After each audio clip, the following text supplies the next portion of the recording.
ये आकाशवाणी रायपुर है। छत्तीसगढ़ी समाचार बुलेटिन के संग स्मिता शर्मा के जय जोहार। आज के प्रमुख समाचार। प्रधानमंत्री वित्त और कारपोरेट मामला के मंत्रालय के विशेष सप्ताह समारोह के उद्घाटन करत कहिन कि पाछू 8 बछर में जन कल्याण ही उनकर सरकार के विशेषता रहे है।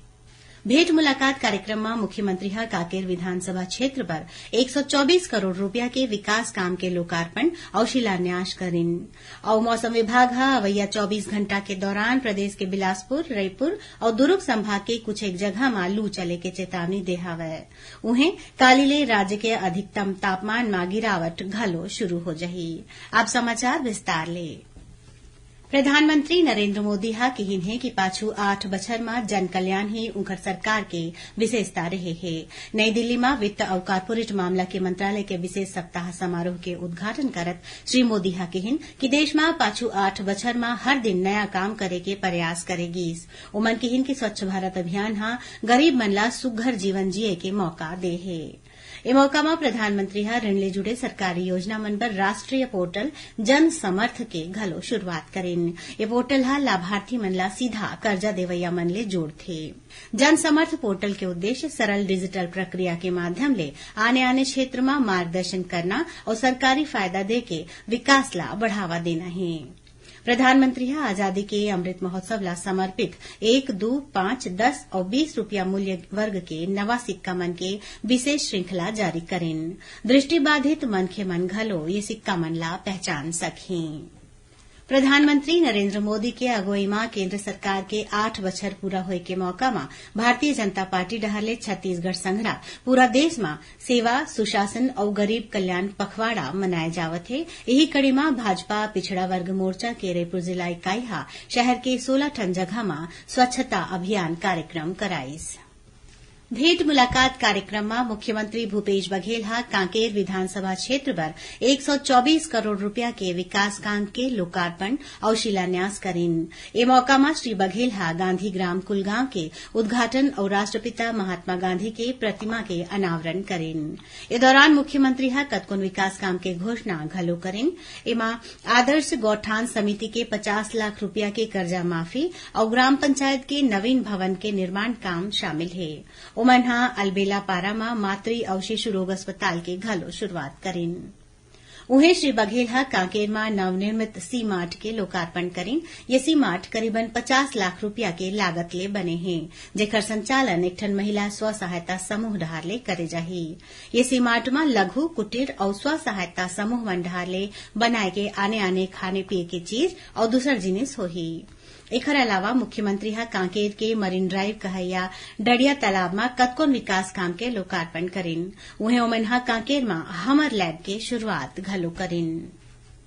भारतीय जनता युवा मोर्चा के प्रदेश इकाई मनरेगा के 12,000 कर्मचारी मन के सामूहिक इस्तीफा ला राज्य सरकार के नाकामयाबी बताए है। मोर्चा के प्रदेश अध्यक्ष अमित साहू कहिन कि अपन मांग ला लेके लंबा समय ले हड़ताल करत मनरेगा कर्मी मन के सुध सरकार नहीं ले हवय। ओमन आरोप लगाइन कि कांग्रेस चुनावी घोषणा पत्र में मनरेगा के अनियमित कर्मचारी मन ला नियमित करे के जो वादा करे रहिस ओला अभी तक पूरा नहीं करेगे है। सुनैया मन ला बता दन कि आजादी के अमृत महोत्सव ऊपर आकाशवाणी समाचार डहाले राष्ट्रीय स्तर में राखे जावत प्रश्नोत्तरी के तहत आज के प्रश्न है। इंडियन नेशनल कांग्रेस कोन बछर में पूर्ण स्वराज के मांग करे रहिस। श्रोता मन अपन उत्तर व्हाट्सएप नंबर 8826546262 या ईमेल आईडी amritmahotsav@prasarbharati.gov.in में भेज सकत हैं। भाग्यशाली प्रतिभागी ला विजेता के रूप में चुने जाही और काली के समाचार प्रभात में विजेता के नाव के घोषणा करे जाही। विजेता ला ई प्रमाण पत्र और सांकेतिक पुरस्कार दे जाही। छत्तीसगढ़ी समाचार बुलेटिन आप मन आकाशवाणी रायपुर ले सुनत हौ। छत्तीसगढ़ के खबर ले है आपकी वास्ता और खबर के विश्वसनीयता ले है हमार वास्ता। आकाशवाणी समाचार रायपुर के प्रादेशिक समाचार बुलेटिन के संगे संग हमार समसामयिक कार्यक्रम आप रेडियो के संग अपन मोबाइल में घलो सुन सकत हौ। आकाशवाणी समाचार फेसबुक, ट्विटर और यूट्यूब में घलो हावय। हमार फेसबुक पेज हरे Chhattisgarh news on AIR, Twitter handle CGAIR news और हमार यूट्यूब चैनल हरे छत्तीसगढ़ AIR न्यूज। तो अब रेडियो के संगे संग आपके मोबाइल के माध्यम ले हम आप तक पहुंचत हन। छत्तीसगढ़ के हर खबर पर सुनत रहो आकाशवाणी समाचार। अब आगू बाढ़बो बाचे समाचार कोती।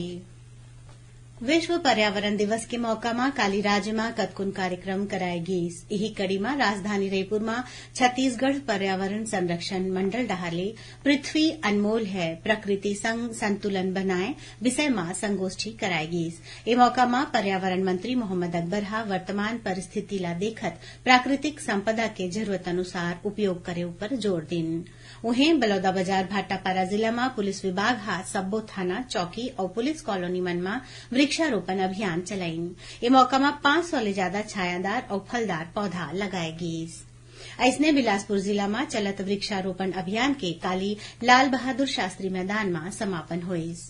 यही बीच विश्व पर्यावरण दिवस में कवर्धा शहर ला golden book of world record में शामिल होए के गौरव मिलिस। ए मौका में कवर्धा के मनखे मन हाथ में पौधा लेके 4 किलोमीटर तक पद यात्रा करीन और मुख्य मार्ग ले होवत सकरी नदी के तट में 3000 पौधा लगा के रिकॉर्ड कायम करीन।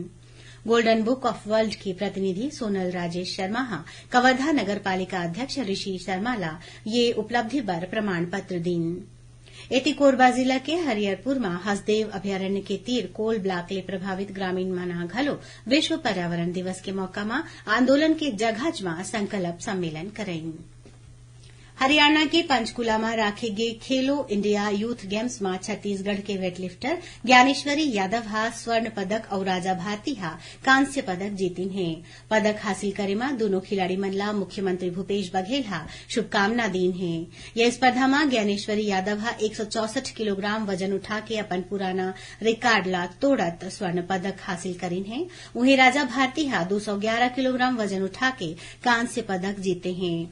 ये प्रतियोगिता में छत्तीसगढ़ ले 13 ठन खेल बर 122 जन खिलाड़ी मन भाग लेवत हैं।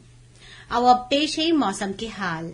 मौसम विभाग हा अवैया 24 घंटा के दौरान प्रदेश के बिलासपुर रायपुर और दुर्ग संभाग के कुछ एक जगह में लू चले के चेतावनी दे हावय। काली राज्य में एक दो जगह में गरज चमक के संग आकाशीय बिजली गिरे के और तेज हवा चले के संभावना है। उन्हें एक दो जगह में हल्का वर्षा या गरज चमक के संग बौछार पड़ सकत है।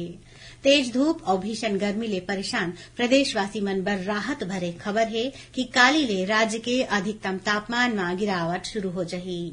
मौसम विभाग के मुताबिक पूर्वी उत्तर प्रदेश में एक ठन चक्रवाती घेरा और पूर्वी मध्य प्रदेश ले छत्तीसगढ़ तक एक ठन द्रोणिका बने हैं, जेकर असर ले राज्य के मौसम में बदलाव देखे जा सकत है।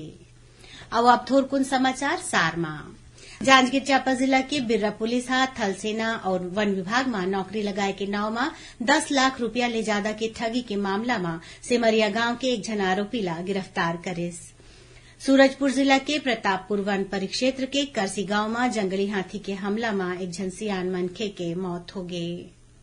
गरियाबंद के स्वास्थ्य विभाग के गोदाम में आगी लगे ले बड़े मात्रा में इलाज के सामान और दवाई जल गईस।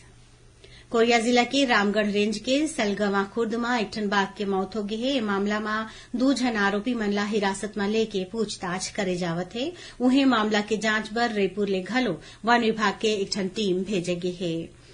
और राजनांदगांव जिला के बोरतलाव पुलिस हा पशु तस्करी के मामला में 3 जन आरोपी मन ला गिरफ्तार करे है। ये आरोपी मन 33 ठन मवेशी मन ला गाड़ी में भर के महाराष्ट्र कोती लेगत रहीन।